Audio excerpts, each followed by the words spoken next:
How far can Brussels go towards London when it comes to the Northern Ireland Protocol in the Brexit Agreement? For weeks, the Commission brooded over the proposals that the Vice-President Maroš Šefčovič, who is responsible for all Brexit issues, presented on Wednesday evening. One official spoke in advance of very substantial, significant and momentous ideas. It proposes a whole new model for the application of the protocol which defines Northern Ireland's special status.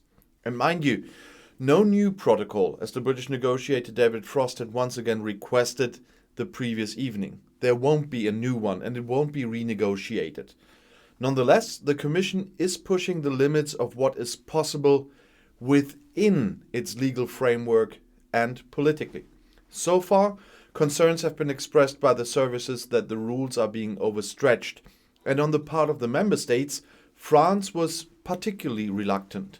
For this reason, too, Šefčovič preferred to put the EU ambassador in the picture on Wednesday before informing the public. The European Commission on Wednesday proposed tailor-made arrangements to respond to the difficulties the people of Northern Ireland are seriously facing as a result of Brexit. The aim is to further facilitate the movement of goods from Great Britain to the north of Ireland. This was preceded by extensive discussions with the UK government over the past few months, as well as contacts by the European Commission with political leaders, business, civil society, and other stakeholders in Northern Ireland. The Commission also makes suggestions on items highlighted in the UK Cabinet decision published in July 2021. The Commission is now ready to enter into intensive discussions with the UK government in order to arrive at a mutually acceptable permanent solution as soon as possible. I know how many of us doubt that. In doing so, it will coordinate closely with the European Parliament and the Council. Vice-President Maroš Šefčovič said, "I have listened to Northern Irish stakeholders and have addressed their concerns. With today's proposals, we are responding to your concerns in the best possible way. We have worked hard on them, with the aim of making a real difference in the field and addressing concerns expressed by people and businesses in Northern Ireland. We look forward to working seriously and intensely with the UK government on behalf of all communities in Northern Ireland." The Commission believes that this package of measures will bring about tangible improvements on the ground in Northern Ireland and solve the Brexit-related problems in moving goods from Great Britain to Northern Ireland, which have been pointed out by the people and businesses in Northern Ireland. These measures complement the package presented in June 2021, which will facilitate the movement of live animals from the UK to Northern Ireland or Great Britain to Northern Ireland. The package presented on Wednesday proposes further flexibility in the areas of food, plant and animal health, tariffs, pharmaceuticals and involvement of Northern Irish stakeholders. The Commission is proposing a different model for the implementation of the protocol, which would greatly facilitate the flow of goods between Great Britain and Northern Ireland in relation to goods intended to remain in Northern Ireland. This relief is made possible by a range of protective measures and increased market surveillance to ensure that the goods do not enter the EU internal market. This package paves the way for a solution to all outstanding implementation issues, thereby creating predictability, stability and security for citizens and businesses in Northern Ireland. The Commission proposes solutions in 4 key areas.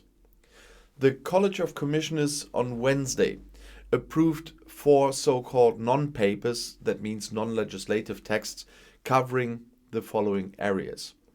A bespoke solution for Northern Ireland on food, phytosanitary and animal health that would reduce checks by around 80%. This solution would lead to a specific approach to public health, plant and animal health for Northern Ireland. In practice, this means significantly simplified certification and a significant reduced, as I said, by around 80%, a reduction in official checks on a wide range of retail goods brought from Great Britain to Northern Ireland for consumption. These measures complement the EU's proposed solutions of June 30th to facilitate the transport of live animals from Great Britain to Northern Ireland. In order to protect the integrity of the internal market, they would be linked to a number of conditions and safeguards. For example, the UK should honour its obligation to complete the construction of permanent border inspection posts, requiring specific packaging and labels showing that the goods concerned can only be sold in the UK, as well as increased monitoring of supply chains. I know what Frosty will say about that.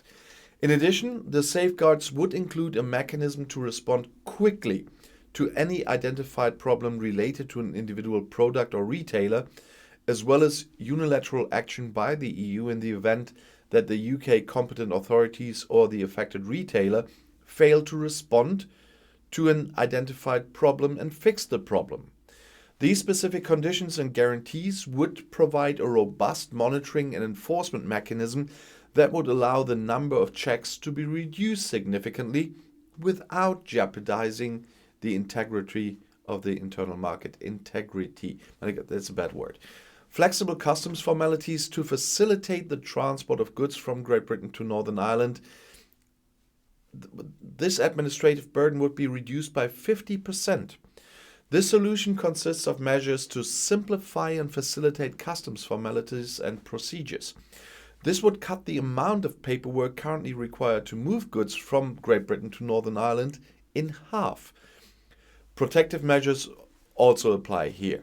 For example, the UK should commit to providing full real-time access to IT systems.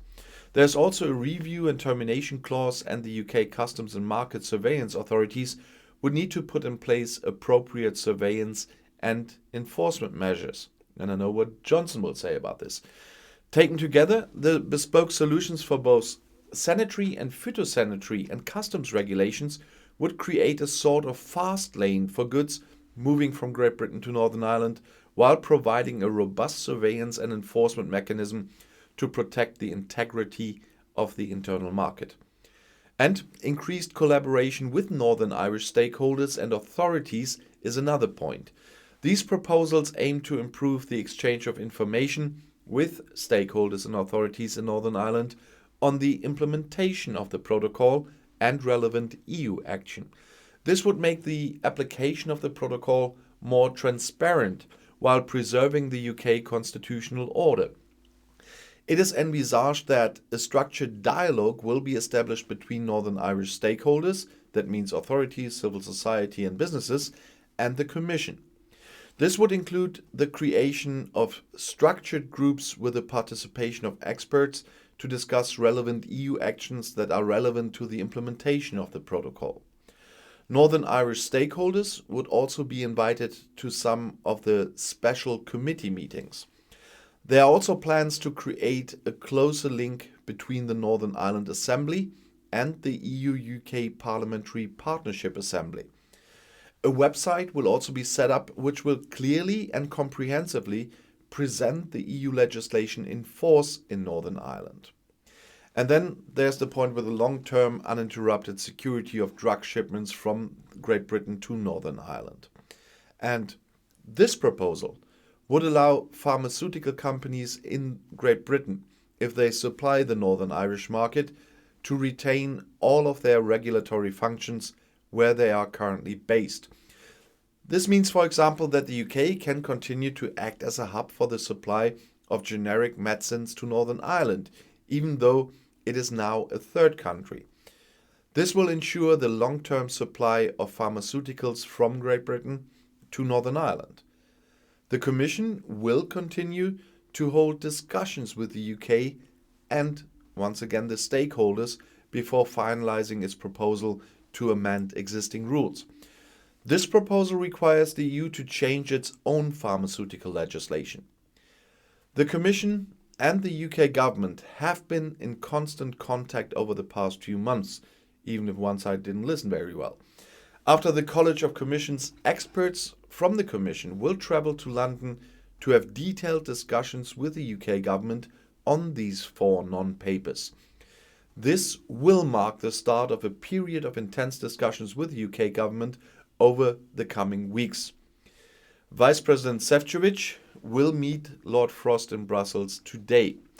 The Commission will continue to work with stakeholders in Northern Ireland, and the protocol on Ireland and Northern Ireland was agreed and ratified jointly by the EU and the United Kingdom as an integral part of the withdrawal agreement. It has been in force since February 1st in 2020 and has legal effect under international law. The aim of the protocol is to preserve all dimensions of the Good Friday Agreement, as well as peace and stability, to avoid a hard border on the Irish island and to preserve the integrity of the EU internal market. In order to achieve this and to pave the way for new possibilities, the protocol must be fully implemented. The EU has continuously sought, in good faith, in the Joint Committee, to find pragmatic solutions to minimize the disruption caused by Brexit and to make everyday life easier for the people of Northern Ireland. 10 months after the implementation of the protocol and based on extensive discussions with the UK government and stakeholders in Northern Ireland, the key issues in implementing the protocol are clear. The package proposed by the Commission on Wednesday aims to permanently address these issues in the interest of stability and predictability on the island of Ireland. As I said, the 4th proposal, you heard about this, it is to involve the Northern Irish more closely in the negotiations. So far, they have often only been a spectator or marginally involved because the exit agreement between Brussels and London was concluded. Of course, they can vote for the first time after 4 years on whether the protocol will remain effective. The EU therefore wants to involve the interested representatives in a so-called structured dialogue, especially since it has made the experience that their concerns are not congruent with the positions of the British government. This applies in particular to Frost's demand that the European Court of Justice should not rule on disputes relating to the EU internal market, but some kind of new arbitration tribunal. When Šefčovič was in Northern Ireland for 2 days in September, no one made this request, while Frost built it up into a kind of a red line. The EU official left no doubt on Wednesday that Brussels does not intend to negotiate. He said, if you remove the ECJ, Northern Ireland cannot remain in the internal market for goods. After 3.5 years of negotiations, it was agreed that it would be the only viable solution. To back it up, he used an English proverb: hope for the best agreement, but prepare for the worst. A trade war. I remember a Prime Minister saying, hope the best, expect the worst, and take what comes. And because of some spectators, I have to add today, they should stop embarrassing themselves. They should stop spreading some half-cooked stuff after only reading 2 sentences of the protocol. That thing has not only 1 paragraph. And to their favorite paragraph, there are annexes that tell everyone how this paragraph works and can work. It is not what they and Frosty are spreading. And I have an important information for you if you are one of the people who can think for themselves. Since it's really important to counteract fake news from certain media on this topic, I have put together a very comprehensive picture. You can now find more information and videos on my European channel and my global channel, published at the same time as this video, because it was quite a long topic, so I didn't want to over exhaust anybody with making a 30, 40, 50-minute video. And so I said I split it up. It's interesting for all 3 channels. There are different aspects of this. This was one aspect. On one of the other channels, you will even find the whole wording of what Šefčovič has said. So no one can tell you, he said this, he said that. No, you will hear the complete wording if you have a look on my other channels. And if you want to have a full picture, please do that. I'll see you in my next video. Bis gleich.